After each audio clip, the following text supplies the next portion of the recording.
Halo Sobat Peziarah sekalian, jumpa lagi dalam podcast Peziarah.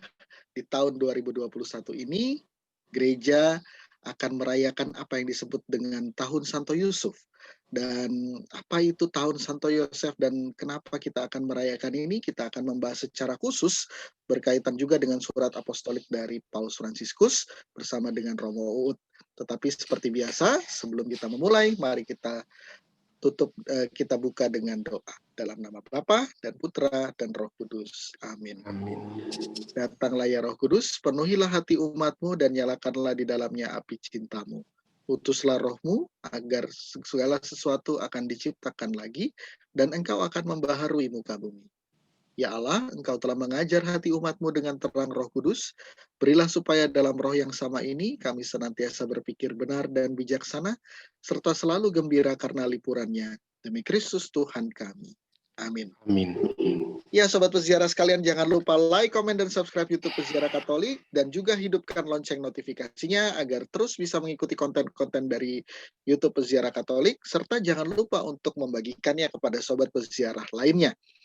Nah, Romo Uut, seperti yang tadi sudah dibuka di awal, gereja akan merayakan Tahun Santo Yosef. Dan ini diajak oleh Paus Fransiskus melalui surat apostolik yang terbaru terkait dengan judul Patris Corde.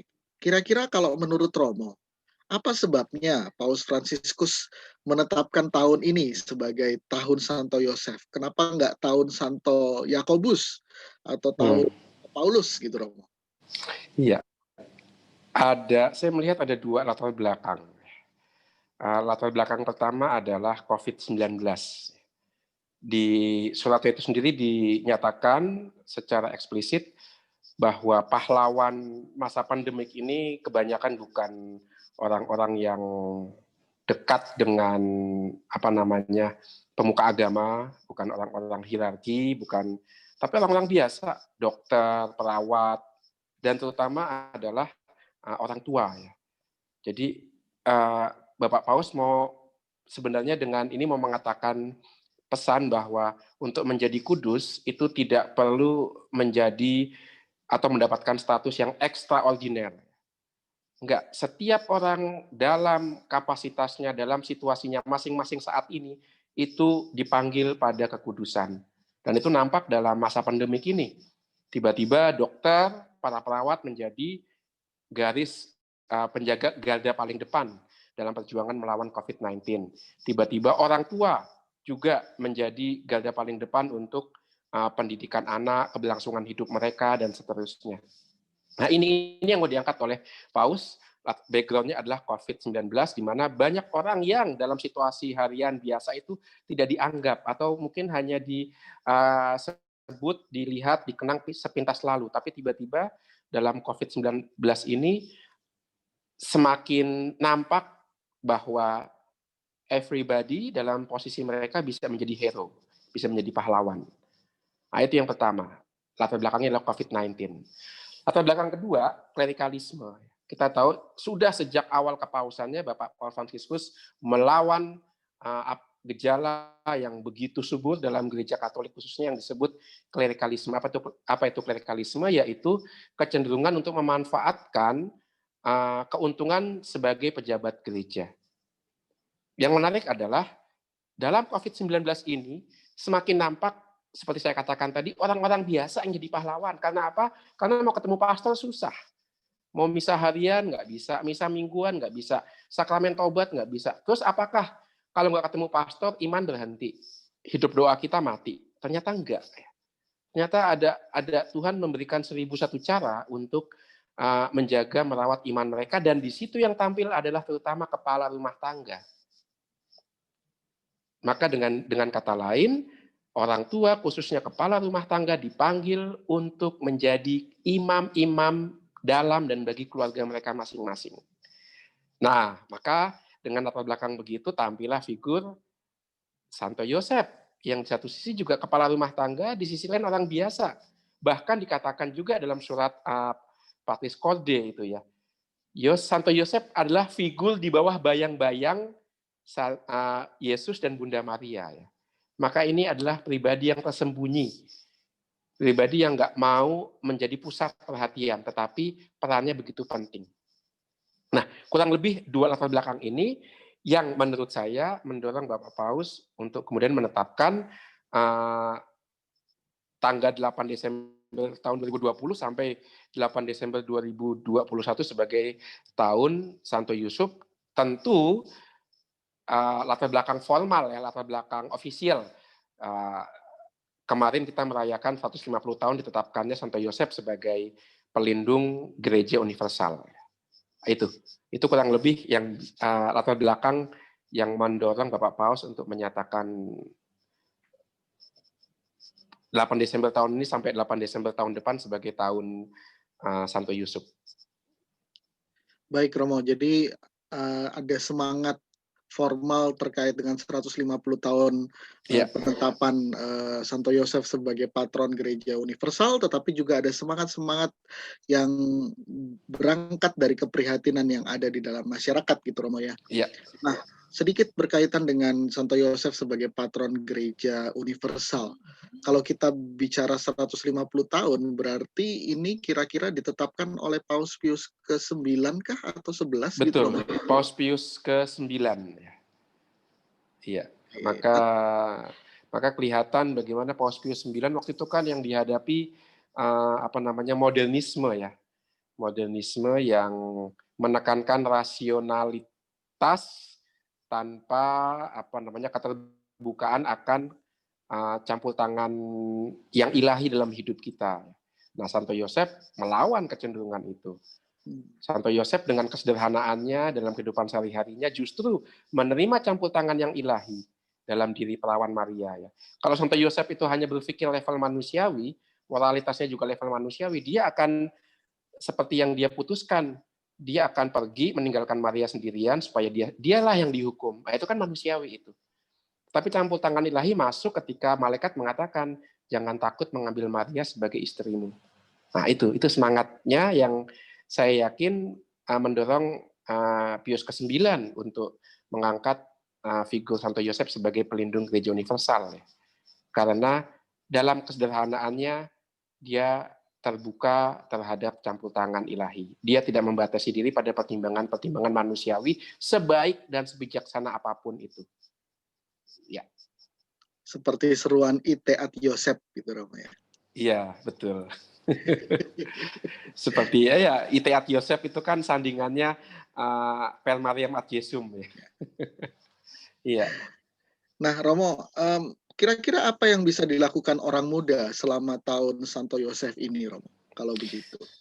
Ya, ini dia. Anak-anak muda itu kan selain mereka itu punya semangat untuk mencari yang ideal ya, maka mereka itu punya figur-figur yang mereka banggakan dan akan mengikuti jejak figur itu. Ada yang membanggakan tokoh sport, tokoh olahraga, ada yang membanggakan tokoh politik, ada yang membanggakan tokoh musik, dunia entertainment ya.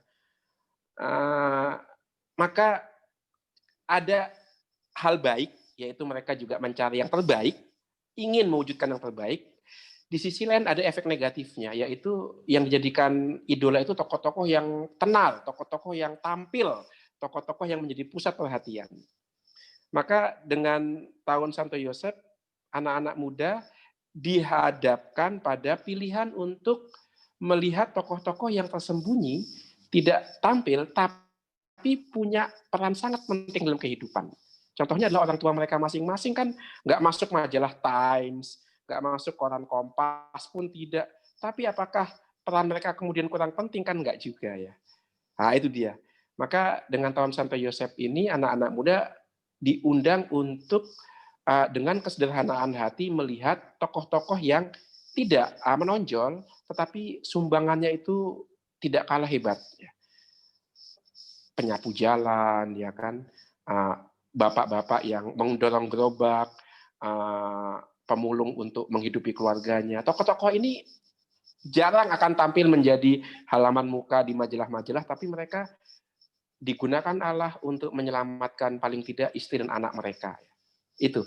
Maka semangat untuk rendah hati, semangat untuk bekerja dalam hening tanpa perlu menonjolkan diri. Itu yang kita pelajari baik untuk anak-anak muda semangat ini didapatkan selama tahun-tahun Santo Yosef ini. Sebenarnya semangat ini dipakai oleh Komando Pasukan Khusus Angkatan Darat Indonesia loh. Kopassus itu punya semangat ini loh. Tidak menonjol, hening dalam latihan, supaya pas ditugaskan siap melakukannya. Itu kan Kopassus kan begitu. Mereka tuh hening, mereka tidak menonjol dalam persiapan mereka. 7 minggu digembleng tuh nggak tampil mereka. Tapi begitu tampil, luar biasa. Nah itu dia. Persiapan yang dilakukan kelihatannya tidak tampil, tapi begitu dibutuhkan, kita menunjukkan apa yang sudah kita siapkan secara sembunyi-sembunyi selama ini. Nah, itu dia. Maka persis yang dikatakan Tuhan Yesus kan, yang yang meninggikan diri akan direndahkan, yang merendahkan diri akan ditinggikan. Nah, itu semangat Santo Yosef itu. Iya, jadi keteladanan Santo Yosef yang bisa dipetik untuk orang muda selama tahun Santo Yosef ini salah satunya kerendahan hati dan bekerja dalam senyap begitu Romo ya. Tetapi bekerja dalam senyap bukan berarti bekerja sembarangan, tetapi justru betul, fokus dan bisa menghasilkan sesuatu yang istimewa gitu seperti yang dilakukan Santo Yosef. Santo Yosef, iya betul, dan mungkin juga semangat bertanggung jawab. Persis ini yang dirasa sangat kurang ya di zaman sekarang. Bukan hanya anak muda, tapi orang tua pun kadang-kadang udah umurnya, udah secara biologis umurnya udah beranjak gitu ya, tapi kok tanggung jawabnya tidak tampak gitu. Ini krisis identitas di zaman sekarang. Santo Yosef memberikan kita keteladanan untuk bertanggung jawab. Itu. Iya. Dan semangat bertanggung jawab ini kalau sobat peziarah sekalian ingin mendalami bersama dengan Santo Yosef, silakan nanti didengarkan dalam podcast peziarah, bisa lewat Spotify atau Anchor, mengenai tokoh-tokoh Natal, salah satunya Santo Yosef. Itu menarik sekali ulasannya bersama dengan Romo Uut juga. Nah, Romo, terakhir, kira-kira apa semangat penting tahun Santo Yosef ini di tahun baru kita, tahun 2021.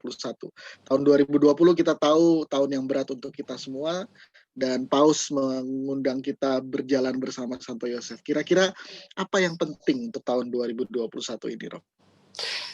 Iya, inspirasinya bisa kita ambil dari surat Bapak Paus sendiri ya, yang dikeluarkan persis untuk mendeklarasikan tahun Santo Yosef, yaitu keterbukaan Santo Yosef untuk tetap bisa happy, untuk tetap bisa bahagia, pun di tengah situasi yang tidak mudah. Itu dia. Jadi, tidak mempertentangkan antara sukacita dengan penderitaan dan kesulitan. Kita tetap bisa bersukacita, pun di tengah kesulitan, pun di tengah penderitaan. Itu yang dijalani, itu yang dihayati, itu yang dialami Santo Yosef. Dia tetap bisa bersukacita, pun ketika dia ada di ambang krisis rumah tangga. Bayangin istrinya hamil di luar nikah, ini anak siapa ini ya kan? Itu punya jadi alasan Santo Yosef untuk tidak mengambil Maria sebagai istri ya. Tapi itu tidak menghalangi Santo Yosef untuk menerima kabar sukacita dari Allah. Nah, ini keterbukaan seperti ini yang hanya mungkin terjadi kalau menggunakan istilah Bapak Paus, kita selalu memandang wajah Kristus. Bagaimana memandang wajah Kristus? Melalui doa untuk menambah kerinduan kita berjumpa dengan Dia. Nah, ini memandang wajah Kristus itu, doa dan rindu berjumpa dengan Dia. Yang ada sebenarnya dalam hati kita masing-masing. Nah, itu. Maka ini semangat Santo Yosef itu luar biasa ini. Dia menjalani semua kesulitan yang dia derita bersama Maria, bersama bayi kudus, dengan juga tidak ketinggalan sukacita dalam hatinya karena diberi kepercayaan mengasuh membesarkan Yesus Allah Putra. Nah, ini kurang lebih semangat kita di awal tahun ya. Jangan mentang-mentang awal tahun masih di bawah bayang-bayang pandemi lalu kita kehilangan semangat sukacita. No. Maka awal tahun tetap sukacita Natal, sukacita tahun baru yang datang dari Allah tidak bisa dihalangi oleh pandemi, oleh kesulitan sebesar apapun. Sukacita yang datang dari Allah itu menembus segala barrier, segala batasan-batasan manusiawi. Itu Willem. Baik, Mari tetap memelihara semangat dan sukacita ini Ya. dalam ziarah kita di tahun 2021 bersama dengan Santo Yosef. Dan untuk menemani ziarah kita sepanjang 2021, mari kita akhiri jumpa kita dengan doa kepada Santo Yosef sesuai dengan doa yang dibuat oleh Paus Fransiskus dalam surat apostolik beliau Patris Corde. Mari kita siapkan hati dan berdoa bersama.